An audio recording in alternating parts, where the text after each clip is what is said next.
right, hey guys, what's going on? My name is Chris Huckes, and this is your best life defined.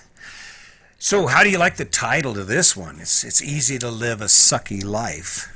Kind of got, did it get you on edge? Did it get your attention? I kind of hope it did, because I'm working here and it seems like no matter what I say, everybody's going, yeah, right. Even though you wake up every day and do the things you do. I mean, that's the ironic part about it, is that our level, our ability to accept the life we live and to find happiness within it is the biggest pitfall we have in stepping outside that box and living our best life. If you haven't listened to the podcast, go back and listen to it, and you'll learn a little something. Happy inmates, or I think why inmates are happy in prison. And it comes down to this level of acceptance. See, you're probably going, well, no, it isn't easy to live my sucky life. It isn't easy to live the life I'm living, even if it doesn't suck, because I run around and I do these things. But when you really look at your life from day to day, most people are like one of those little vacuum cleaners, those robo-vacs or whatever the hell they are. They run around from room to room, bumping into walls, changing directions. And the routine, what they do every day, doesn't change. It's work, and they're getting it done, and there might be struggles getting over the edge of carpet and this and that, but for the most part, it's on autopilot. What does your life look like? I mean, when you think about your life and about what you do every day, or what you've done over the course of the last 5 days, how much of it is any different than the previous day? You wake up about the same time, you get up, you grab your coffee, you got your morning routine, whatever that is. You kiss and say goodbye, head out the door, you jump in your car, you try and time it right to avoid traffic. If not, you sit there, you do what you do, listen to a podcast, or maybe look over at the guy that's next to you that appears to be living this amazing life that you can't live. And the only reason you think that is because he's driving a Tesla. Okay, so he's got to be doing better financially. But is that money he's making actually giving him a better life? Chances are it's not. Chances are he's in his own box. His own box that involves his own big-ass house and all his junk in his garage and all the obligations he has to do. But what's funny about it is, when you think about your life, and I tell you, change your life, you're like, why? My life's amazing. But yet, when you take inventory, when you stop and you say, all right, what am I going to do today? And you pace it out, how much of it is actually amazing? How much of it even makes you feel like it does when you're loading the shit up in the back of the truck to go to the lake so you can hang out on inner tubes? Or you can go snowboarding, or you can go skiing, or do whatever that thing is. There isn't too many things in the course of a year of your life that even compares with the feeling of loading up the truck and going camping for the weekend. That's why I say it's easy to live a sucky life. I did it for years. Now, people get offended. They're like, well, my life doesn't suck. Well, no, it doesn't suck if you compare it to the standard that's set for what we are expected to do, or what we've been taught to do with our life. No, it doesn't suck. It's perfect. Perfect match. Let's see. My life, your life, what the world expects, perfect match. But does it suck by comparison of what you'd rather be doing? Now, if you're that lucky person, if you're that one person who planned it, or it just happened because of the alignment of the stars and the moon and all that crap, and you happen to just fall into this thing where everything you do every day you love, and it gives you access to all the things you dreamed of doing, you are a novelty. Because most of the stuff in my life, when I was living my conventional life, it sucked. And what's really funny is there's still a lot of things in my life that right now that suck. But there's a lot less of them. And what's really cool is in my life, for the things that suck, I get this big-ass benefit, this reward of being able to access a lot more things that don't suck. Right? Think about it. What did you do today from 9 o'clock until 10 o'clock in the morning? Chances are it wasn't that much fun. In fact, chances are there's at least 10 hours a day when most of the things you're doing have nothing to do with who you are and what you love. Now, if that doesn't suck, I don't know what does. I don't know how else to say it. But the reason you do that is because, what other choice do you have? Well, you can start living your best life. And you're like, okay, one more thing I have to do, one more thing I have to be responsible for. Well, sure. You can't get anywhere unless you move, right? That's the burden that you face. That's another reason why running around like one of those robot vacuum cleaners within the four walls of your life without stepping outside, that is so easy because you know when to wake up, you know where you got to be, you know what you got to do, and you know when to go to bed. And you wake up every day at the same time, you do the same things, and then eventually end up back at home and you drink your beer, do what you do, and then you go to bed. And what's nice is there's not much planning involved. You put a stipend away every month for your retirement, and that's about as far as it takes it. And you just keep grinding it out. See, where the real struggle comes in is when you start pushing outside the boundaries of your life.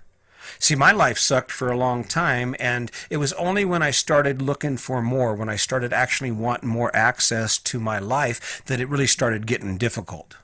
See, I went ahead and I got this idea in 1980. I think it was in 87. I actually started going back to school while working a full-time job, and I was volunteering 16 hours a weekend at the sheriff's department because I needed to stabilize my income. I had two kids with one on the way, and construction in Colorado just wasn't working for me. But up to that point, I was cool. I mean, I drank beer on Friday nights, and yeah, I worked my ass off, but I had accepted that. And because I accepted it, I was happy with it. But it was only when I pushed outside my life because I realized my life sucked that things got difficult, that things got hard because now I have unpredictable situations and it requires more of me. I have to add more things to my life. And I was fully adapted at the life I was living for as much as it sucked. I was right there in the grind every day just doing it. Added school, oh, that's a pain in the ass. Friggin' added 16 hours a week to the sheriff's department for free? That was a pain in the ass. All right?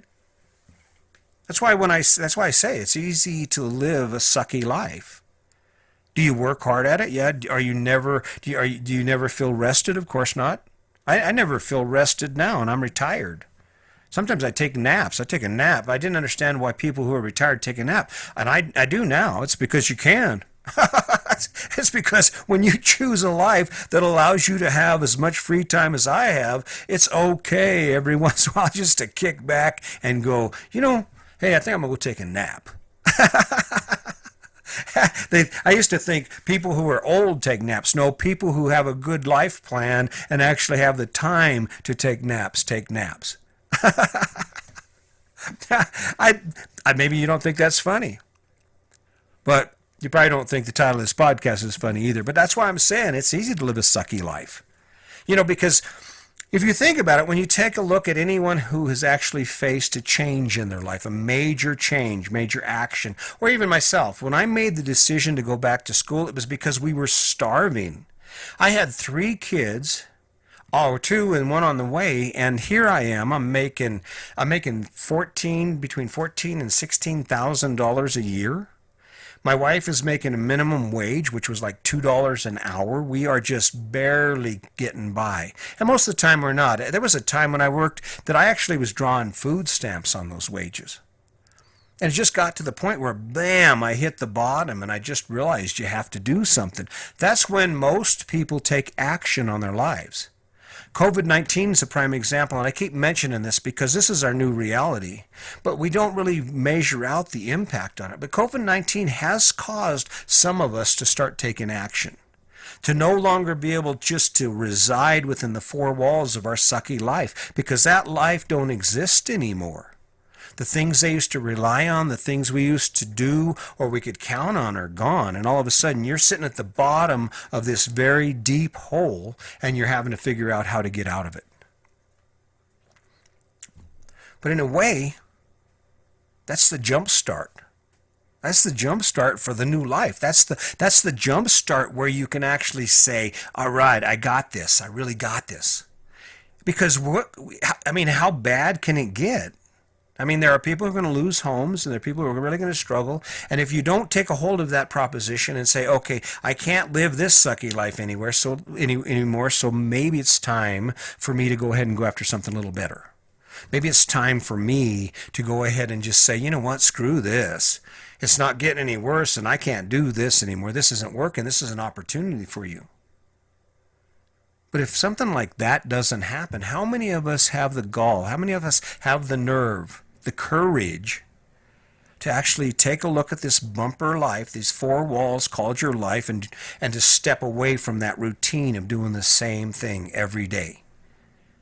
And granted, you know what? I got to tell you something in thinking about it, and I spent a lot of time thinking about it. You are living your best life right now. I didn't realize it at first, but yes, you are. See, life is a series of rungs. It's like a ladder. And on any given area of your life, in any given area, whether it's your relationship, your finances, the quality of your life, the experiences you have, the food you eat, the people you engage in any area of your life, you sit at a steady rung. You're sitting at a rung. And living your best life is about stepping outside, stepping beyond what you're doing to get to the next rung. And you know where that works the best? The best place to start is with your relationships. I mean, because you can't do it alone. If you're in a serious long-term relationship with someone you love, the best plan, the best strategy for escaping your sucky life is to include them. Because otherwise it becomes real one-sided. And there's a part of that, and you experience that, especially when you tend to go different directions, when you have different ideas about things. But the central goal is to create a better relationship. And in order for you to do that, you've got to look at the relationship for what it is and what it can be. See, if there's something in your relationship that's not working, stop doing it. And sit back and test it. When I found this out, when I decided that I was tired of living my sucky life when it came to my relationship, the first thing I did is I started removing things that I was doing. I stopped doing things that I believed was making my relationship worse. One of the things I did was I stopped yelling. I stopped allowing my emotions to get in the way of my common sense, to get in the way of my love. And it worked. And my relationship, because of all the things we'd been through, we had hit a point and we were ready for change. We had been looking for that better relationship for a while. We knew that we could do better at it, and we were in a place where it worked. And now we sit there. You know, it's kind of cool. I do podcasts, and Sandy understands. My wife, Sandy, she understands that this is my thing, and she supports me in it. So what does she do? Because we live in a fifth wheel, this is her opportunity to go walk, go exercise, go get in her head, and do the things she loves to do. But it was only when we stopped accepting the life we were living as being perfect, when we really stopped accepting that life and looking at it as being the best we could do, that it actually got better. That our relationship actually got better. See, it's easy to live a sucky life. You're on autopilot. When you're living a sucky life and nothing's changing and you can predict it, you're just doing your thing. Is it great? No. Is it bad? Ask most people. Look at someone you know whose life is actually not that great and ask them if they're happy, and I bet they'll say they are. That's proof right there. How do you feel about your life? Is there anything in your life you need to change, you'd like to make better? Most people go, no, I'm good. I'm good. This is it. I'm okay. I'm okay with my sucky life. And what's funny about it is people get offended when I say that, because like, my life don't suck. My life don't suck. Well, do me a favor. When you get done with this podcast, actually, that's wrong. Do yourself a favor. When you get done working through all the anger issues related to me accusing you of having a sucky life, why don't you take an inventory of how you spend each moment? How much time do you actually spend doing shit that doesn't suck? And then get back with me on that. I'd love to hear from you. Happy, negative, positive, supportive, cussing at me, whatever you think. But I challenge you. I really would challenge you to, instead of just resisting this idea, maybe you should try it. Maybe you should try looking at your life for a second from a different lens. Maybe from a lens where it says, where the foundation or the basis isn't to impress everyone around you, but to impress yourself. When you do that, maybe you'll come up with a different answer. I mean, I don't know. I'm just trying to help out. I'm just a guy behind the microphone talking. But yeah, I picked this title for a reason, because that's the truth. And what's funny is no one believes their life sucks. Everybody's like, yeah, I'm doing good. Especially when you go on social media. Social media is like a bunch of people in clown cars going, look at me, look at me. And the truth is, No one cares. The only reason most people surf social media is to see if they can get some dirt on someone else they can talk about over dinner because the shit in their own life isn't exciting enough to actually talk about. That's the truth of it. And tell me if that don't suck, I don't know what does. But I don't know. Going off a rant here. Listen, this is what happens when you unleash. This is what happens when you don't feel any restraint. I don't have to concern myself with who you are or what you think of what I'm saying because I'm living it, okay? I've been where you are. I've been in the brick house and the white picket fence and lawn and all the. I've been where you're at, but you haven't been where I'm at. Chances are you haven't got any idea what it feels like to wake up knowing you don't owe anybody anything. The problem that I have with this mobile lifestyle is even with COVID-19, as we get tired of our story here, of our adventure here. When I start getting that idea to move, man, it just catches on. And pretty soon, I'm actually having conversations with my wife right now about moving early. We're planning on pulling out around the 13th, the 12th of August. But you know what? We're coming up on August 1st. I'm thinking, man, we could leave now. Our house has wheels, right? That's the cool part about it. Is it easy? No, there's a certain amount of anxiety and energy, and there's some obligations and some commitments that come with it. There's a little bit of struggle. I mean, every time I hook up to this fifth wheel, I've got a load of work to do to make sure everything's right and make sure everything's safe and everything's up to snuff, ready to travel. So from that standpoint, it's like, but the reward, man, what I get for it, what we get for it is we get the thrill of pulling out and saying, see ya. Because no matter how amazing the adventure begins, it becomes the new normal in a very short amount of time. I'm finding about 3 months is the most we can endure any adventure. And then we have to relocate. And that's what's cool about it. And yeah, there are parts of my life that suck. But there are so many parts of it that don't, that it's worth it. What about you?